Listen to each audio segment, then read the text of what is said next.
الحمد لله رب العالمين.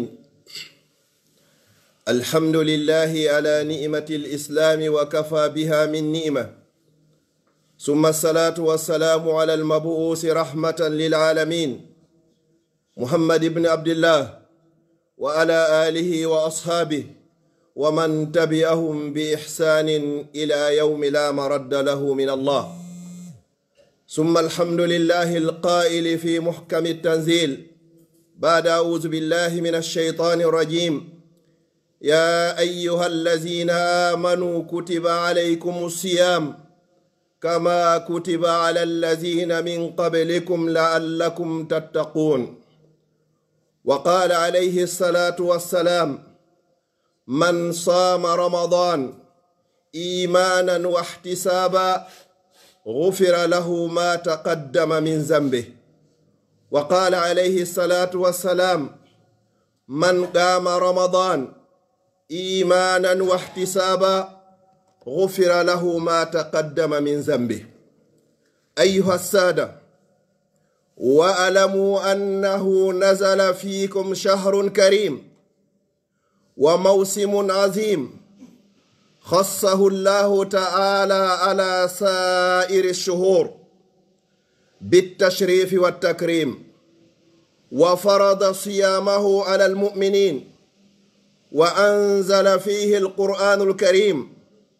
فقابلوه يا عباد الله بحسن القبول ولا يصدنكم الشيطان إنه لكم عدو مبين. هذا شهر رمضان الذي أنزل فيه القرآن هدى للناس وبينات من الهدى والفرقان. وقدموا فيه يا عباد الله من الخيرات والإحسان، ولا تنسوا قوله سبحانه وتعالى: وما أنفقتم من شيء فهو يخلفه وهو خير الرازقين. musiɓe julɓe tedduɓe teddirɓe l'islam, ɓaawen yettude o allah bajjo seniiɗo wawɗo mo ronkata juulay ɓurnaɗo tageefongon sallallahu alayhi wa sallam, kanko e ɓeyngure makko e sahabaɓe makko e kala wonɗo e laawol ɓeeɗo ila yawmi alqiyama. allah subhanahu wa taala o daalika deftere makko ko onon yo gomɗinɓe, allahu on farli e dow moɗon hoorugol ko waɗani ɗum ɗon ko fiyon waawu heɓugol kulol allah. o inni ande ari e moɗon lewru teddinandu, ari e moɗon saa'i ka moƴƴereji heɓoto, ari e moɗon saa'i ka bakkatuji yaafete. allah hertinindu lewru suumayeɗo, o ɓurnindu e dendangal lebbi ɗin sabu teddingolndu e mawningolndu. ko nduɗo tun o farli yen hoorundu en fof meɗen enen gomɗinɓe ɓen. ko e nder ndu lewru ɗo o tippini nde alqur'anare teddunde. wo haray enen kadi no waɗɗi en jaɓɓorgol ndu lewru ɗo hara ko waɗugol ko moƴƴi e woɗɗitagol ko boni. wota seytane sakko en haa ronken waawugol waɗugol moƴƴereji e nder ndu lewru. hayri perdi kala mo suumaye tawi haa yehi hara bakkatuji makko yaafaka. ko e nder ndu lewru ɗo allah tippini nde alqur'anare makko ko nde peewal wonande yimɓe ɓen, ko nde ɓanganduyeji immorde e peewal ngal, ko nde sendinirde kadi gonga e fenande. wo ardinane hoore meɗen e nder ndu lewru ɗo ko ɓuri e moƴƴude e dewe woƴƴitoɗen dendangal bakkatuji. wo hara en yejjitari nokkuka allah subhanahu wa taala on daali: wama anfaqtum min shay, kala wo ko dépense ɗon immorde e hunde moƴƴere kala nde waɗɗon fa huwa yukhlifu, allah lontinanayi on ɗum ɗon. wa huwa khayru raziqin, ko allah woni ɓurɗo e moƴƴude e arsikoɓe. yo allah arsiku en ko laaɓi, ko ɗuuɗi, ko dagi, ko waɗa barki.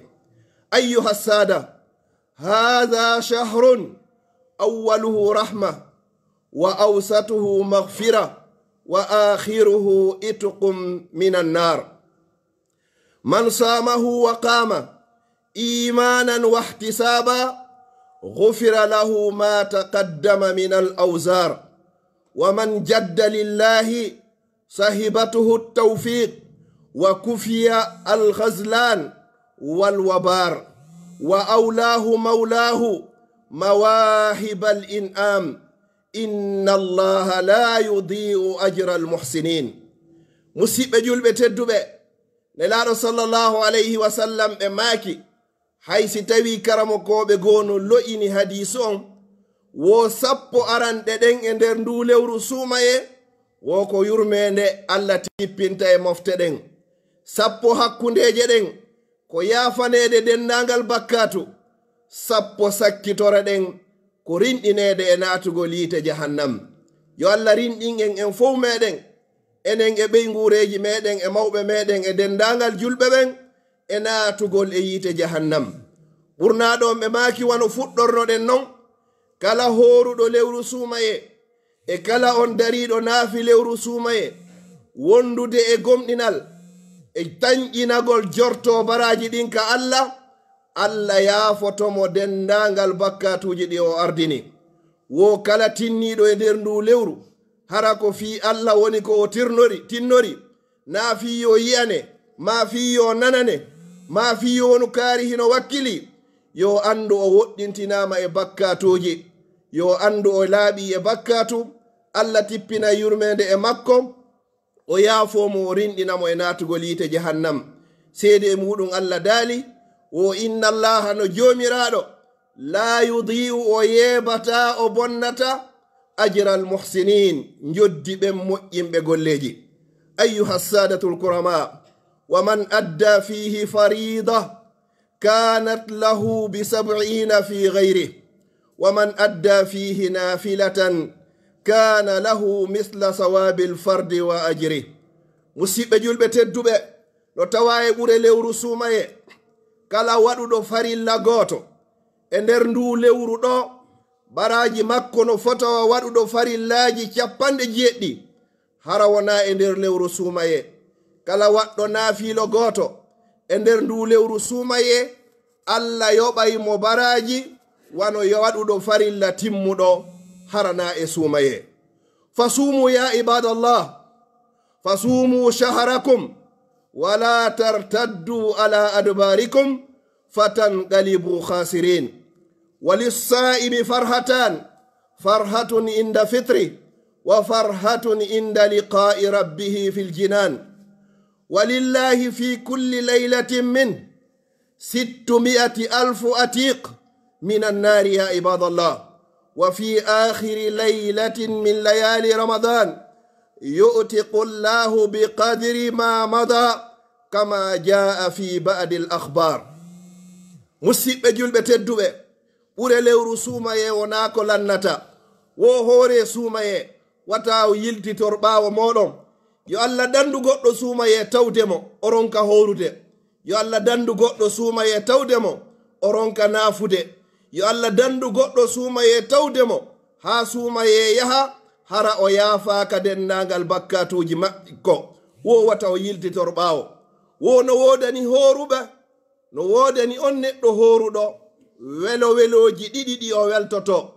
farhatun inda fitri si goɗɗo hoori jogannema bimbi ha kikiɗe si hewti ka hunte haray oɗo himo welti.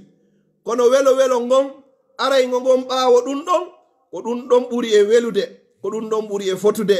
wa farhatun inda liqa'i rabbi e welo welo saanga o yiidoyi e joomi makko o daroyi yeeso joomi makko. Allah subhanahu wa ta'ala yoɓamo joddi ko o rentino o wakkili o hoori o ñamari o yarari o rendari o jogii gite makko o jogii nanɗe makko o jogii kara makko o seeditaake fenande o wowlaari fenande ɓanndu makko ndum fof hoori. joomi makko si yoɓoyimo ɗum ɗo o weltoto welo welo tawata go sifa muɗum ala. ayyuha sada walillahi fi kulli laylatin min bimana min shahr ramadan 600,000 atiqin min annar. nas'alullaha an yu'tiqa riqabana min annar. ñande be ñande Allah subhanahu wa ta'ala himo mari rinɗingol guluuje 600 naataynoɓe yiite jahannama o wattaɓe hara ko naatayɓe aljanna. yo allah rinɗina on fof moɗon e naatugol yiite jahannam. wa fi akhiri laylatin yu'tiqu llahu biqadri ma mada kama jaa fi ba'di l akhbar. si wonoyi non jemma sakkitoro on e lewru suumaye, allah rinɗinayi wano konko o rinɗinno jongande ma go o suumaye ha ñande jemma sakkitoro on. ñande ɓe ñande wiwɗen ko guluje 600 e fillayeji go guluje 700 rinɗinte. jemma sakkitoro on non o rinɗina wano waɗum ɗon kadi e on jemma ɗon. ayyuha sada, yaqulu alayhi salatu wassalam, iza jaa ramadan futtihat abwabu ljanna wa ghulligat abwabu nnar wa suffidat shayatin. hadis ɓurɗo e fotude. si tawi suumaye ari, allah subhanahu wa ta'ala sokay denndangal dambuɗe yiite jahannama ɗe foppuɗe sokete. o faalaka hay gooto naata si wona on saliiɗo. o udditana en denndangal dambuɗe aljanna ɗen hay gootal sokataake. cheytanuuji boneeji ɗin fof wonaynoɗi sabu haa ronken arde ka juulirde, ronken naafugol jemma, ronken ittugol sadaka, ronken jokkugol enɗan, waɗaynoɗi sabu ño'en, wonaynoɗi sabu waddidiren, wonaynoɗi sabu waɗen haasidankaaku. allahu on kolmbana en denndangal cheytanuuji ɗin fof. allah subhanahu wa taala o jogoɗi haa tuma nde suumaye on lanni. aqulu qawli haza wa astaghfirullaha li wa lakum fastaghfiruhu innahu huwa alghafuru rahim.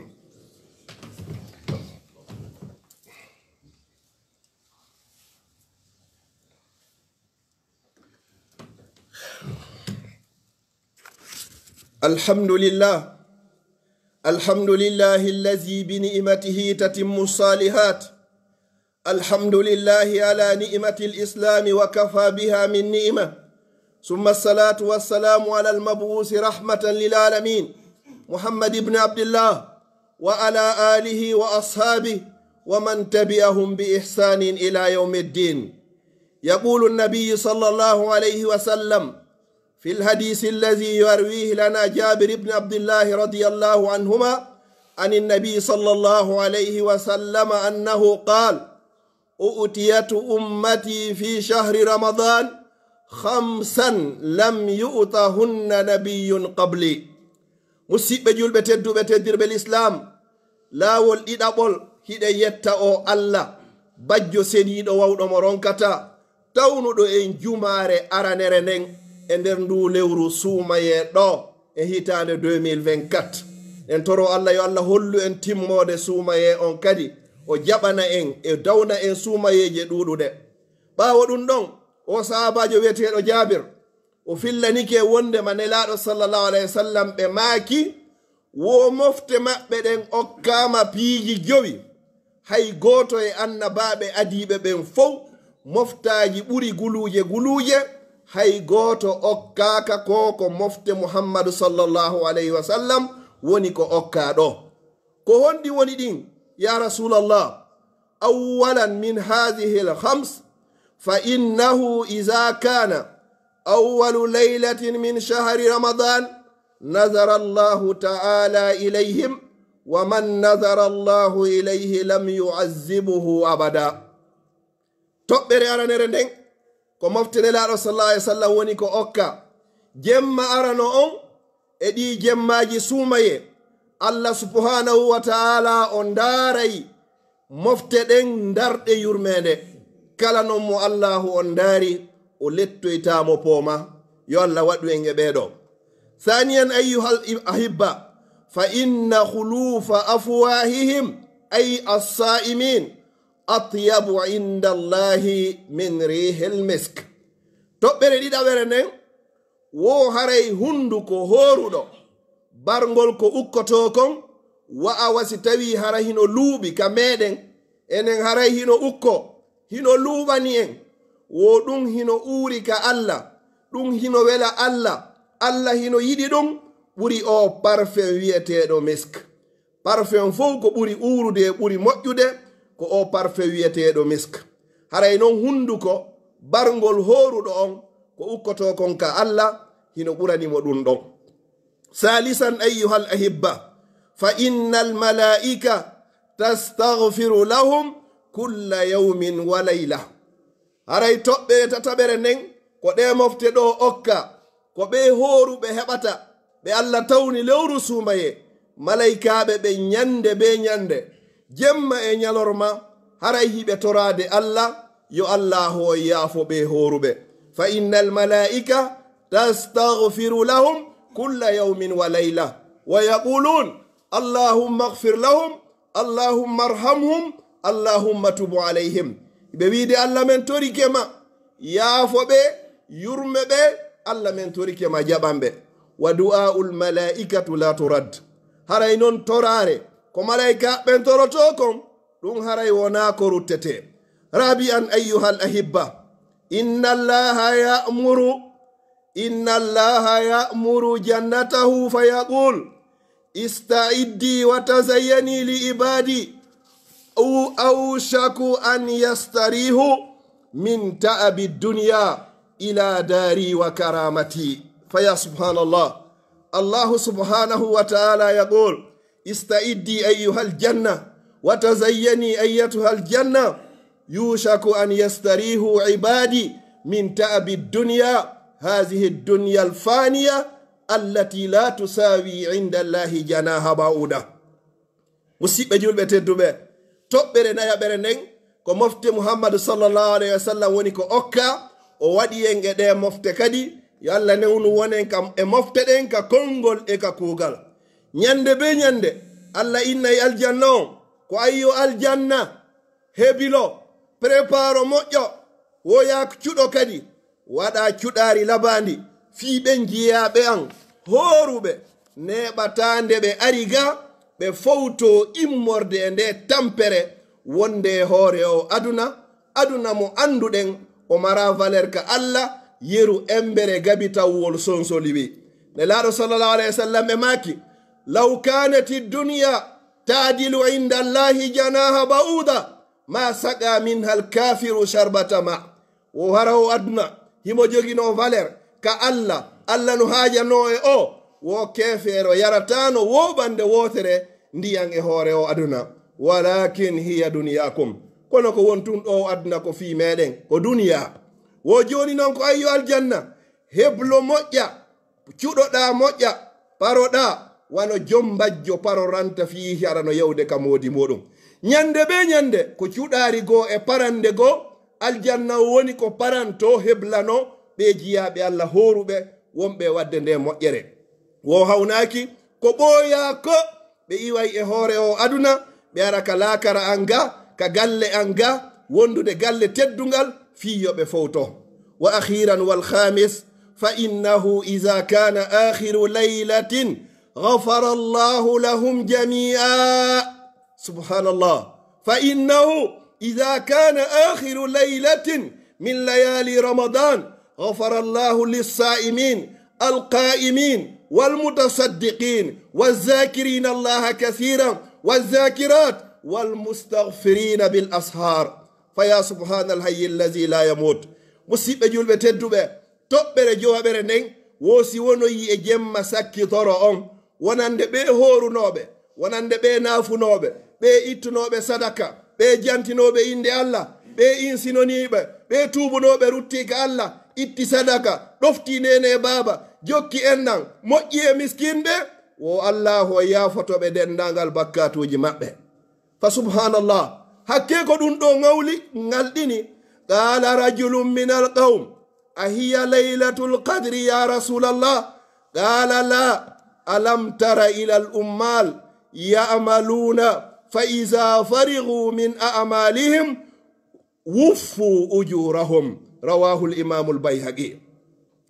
hakke ko ɗum ɗo ngalɗini sahabaɓe ɓen goto inni enene laaɗo sallallahu alayhi wa sallam kaka laylatul qadri woni ko ɓeɗo yaafete dendagal bakkatuji maɓɓe. nelaɗo me maki o waye na ka laylatul qadri ɗum non ko feere. wo ay yaari golloɓe ɓen si goɗɗo golli ha lewru ndum maayi ndu timmi tis woni le premier ayyatamo be Allah gollowo on patron o yoɓayɓe joddi ko ɓe golli kon o inni